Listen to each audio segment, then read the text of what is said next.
Hey, it's Music Therapy Laz here on a Friday. That's right, on a Friday. Happy Friday to you all. First Friday of June. Woo! It's my birthday month, by the way. And on my birthday, officially, California is going to go maskless. Yes!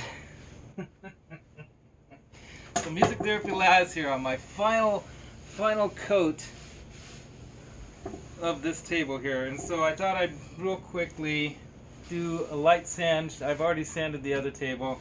I'm gonna do a light sand of this thing here early Friday morning here.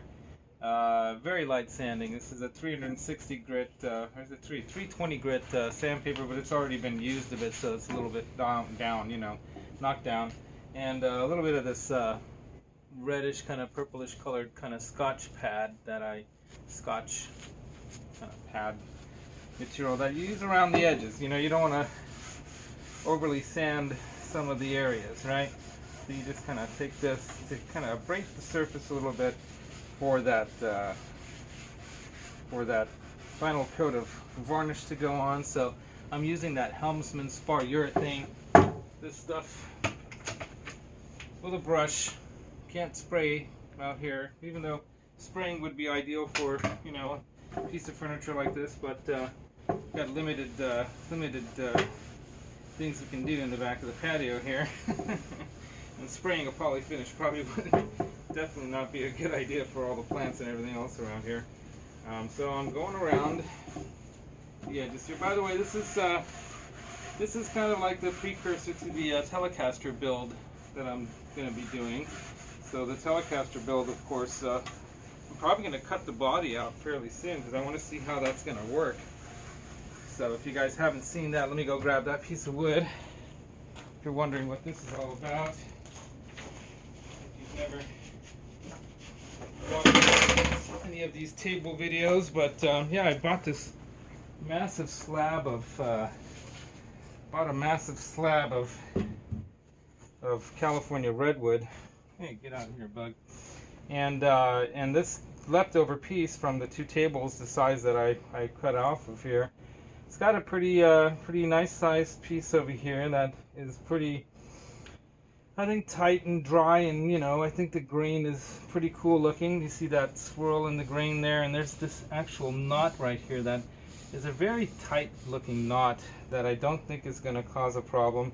I'm only wondering about if this little sap hole here, if it's going into the guitar that way, but I do not know. It could be, because there is another knot on the back side here, but I think, see, this knot right here is actually going through the body and out to the other side, so I don't think we're gonna have a problem with the sap, but we might have a problem, you know, depending on how tight this knot is going through the body, going that way. So it's going this direction, right, like that. So we'll see, you know, once I cut this out, how it's all going to be. But I think that grain looks pretty cool. Don't you guys think that looks cool? I don't know if you're getting a good view of that. Let me hold it up. Look at that grain right there, right? Doesn't that look cool? The way that kind of goes like that. And then of course the horns here are fine, so I'm definitely going to stick with the Telecaster body style. And it's a pretty thick piece of wood here, so it's nearly 2-inch thick piece of wood, so I think it's going to be perfect for a Tele. Might have to go have it planed down so that it's even at some shop somewhere, so I might call Mike at MAP and see if he'll do it for me for a few bucks. Haven't talked to that guy in a while, so I'll give him a call. And Matt Guitars here in Livermore. And then maybe he has some other ideas for me. But yeah, this finish that I'm doing on the tables here, this is the third top coat now. So I wanted to give it plenty of top coats because, you know, obviously this thing, oh, you can use like one of these like sponge pads and wrap paper around it too, but I just thought I'd show you guys that typically when I'm sanding I'll use something like this. But now that we're at the near the end of this, at the top here, I'm just gonna use my hand and just very lightly abrade the surface. I don't really need to go too hard on it, right? Just knock down any of the high spots, anything that might have, you know, stuck onto the finish while it was drying. But you know, I got lucky so far. with the way the weather's been. There've been some windy afternoons that kind of caused me to pause a couple times on the work here, but yeah, I'm real happy with how this kind of driftwood kind of look came out on this redwood, and I'm definitely going to use this color on the Telecaster. Definitely going to do that. Just think it ended up looking really, really cool. Yeah, I don't think I've ever seen anything with quite this kind of a color. I've seen like rustic, wood finish things, but the blue jean thing was a hot color back in 2019, 2020, 2018, 2019, 2020. I think that was kind of like, that horizon style split finish thing was kind of the thing. But now I'm contemplating what kind of neck to get. So I definitely want to get a Tele neck. I might bite the bullet and pay the big bucks for one of the solid rosewood necks, because I think that would be cool. But I'm a little concerned about the weight. Even though this body, is made of redwood, it's not as light as maybe the cedar that I picked up. The cedar Telecaster, I got the idea from when I was at Gelb Music in Redwood City, California. Picked up Brad Paisley style, I think it was a Brad Paisley, like custom shop, or custom one anyway. I think it was a custom shop, but it was definitely not, it was a few $1,000s, so definitely wasn't your standard kind of guitar. And it was a road worn one, pretty heavily relic on the body anyway, the finish was. And it looked pretty cool because you could see the cedar. I'm like, hey, that's such a light guitar. So I'm just wondering what kind of neck to put on it. But I think with this color being this whitewash. I keep saying whitewash. This whatchamacallit. Too early in the morning for me to remember everything. What happens when you get a little older, your brain starts to not function. Anyway, but yeah, the finish that I have on this table is going to be the finish I'm going to do on that Telecaster, and it's going to be really cool to have like a neck that accents that. So I was thinking about getting the baked maple or the caramelized maple or the whatever you want to call it, maple neck, but what about a rosewood neck? Because some of those are like really black looking, so it would look cool, right, with the black neck, that black looking kind of neck with this cool looking dark gray finish, right? So now pretty much all done. I'm gonna wipe it off with a rag. Where did I put my rag? There's one right there, but I want to use a different one to get the majority of the dust off. And then I'll use this other really more clean rag to take the rest off. There we go. Beautiful. Loving it. So the last video I did, I demonstrated that touch-up thing, and it really ended up working well, because there were definitely some areas where I knocked the finish off too much, and that touch-up technique really saved the overall look of this thing, because you definitely want it to have that natural look. You don't want to have it look too unnatural, right? So this is pretty much it. The last step for stage 5 of the finish work here. Really happy with how this came out. So I've already mixed the finish over here, because I already did got everything ready for the other door. Let me pop this off with a screwdriver. I can find a screwdriver around here somewhere. You know what? Let me see if this will work. Yep. I'll mix it one more time.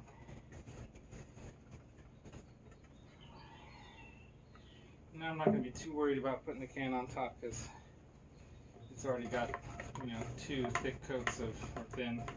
And, you know, when you apply with a brush, it goes on fairly thick compared to the sprays. They're usually watered down a little bit so that they spray evenly, right? There we go. My brush ready to roll here. So I'm going to go around the edges as usual. Just kind of wet the brush a little bit. I do my little dabbing, tapping technique around the edges here to get it on there evenly, nicely. Just gonna wipe on.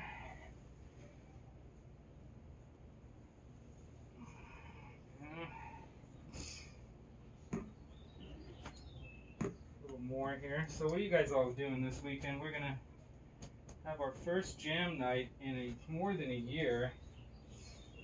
This Saturday at my cousin's house. We're gonna have a going away party for one of his best high school buddies. Skin is what they call him, because I guess maybe he was always skins when they played basketball. But yeah, he's a pretty white-skinned guy, so maybe it's because of that they call him Skin. Or maybe because he was skinny, because he's a tall guy, so maybe he was skinnier. But yeah, my cousin Art played baseball with and basketball and football and stuff with all these guys in high school. My cousin was a pretty talented guy, and I'm not gonna go into what happened, but unfortunately, he could have been an all-star, that guy. But stuff happens in life, you know. Sometimes beyond our control, and he didn't make it all the way, but he's doing good. He's happy with his partner in life and all. Monica, same name as my sister. But yeah, we're gonna have our first jam night. So I got my pedal board put together, and I'm gonna take my V and I'm gonna take my Schecter because I feel like rocking out. I'm gonna take the Black Star 20 watt HD Studio 20. Gonna run some Lawrence Petros pedals through that setup, as well as the new Van Halen phaser I have. What else am I gonna run through that? Probably the tremolo, the dual tremolo I have from BBE. Love that tremolo. What else? What else am I going to run through there? Oh yeah, I'm going to definitely run the LPD Vermin through that setup because I love the sound of that Vermin. And I've got the OG 87 on my board now. Thank you, Ben Coombs, for that. It was very kind of you, Ben, giving me a good deal on that. And hopefully someday Lawrence Petros will come around and make me a flying pickle pedal. That's what I'm hoping for. I have to send him a bag of money and ask him to please make me a flying pickle pedal. Maybe it's going to be a fuzz. I mean, I'm going to try to talk him into just doing a special fuzz pedal for me, a flying pickle fuzz pedal. Because that makes sense. I kind of like the way huge Russian pickle kind of thing. So keeping the wet edge, of course, here. Trying not to go too much. Doesn't dry up on us too quick, right? This is how I'm starting my day. On Friday. Friday fun day. Yeah, tomorrow night I don't really have a good recording device for live setup, not in that small room anyway. I've thought about it often, why don't I record some of what we do and throw that up. So I even told Metalhead Hippie on his birthday show last night that if there's something that comes out of that jam night that's decent enough to throw up, I'll throw it up, but I'm not gonna hold my breath.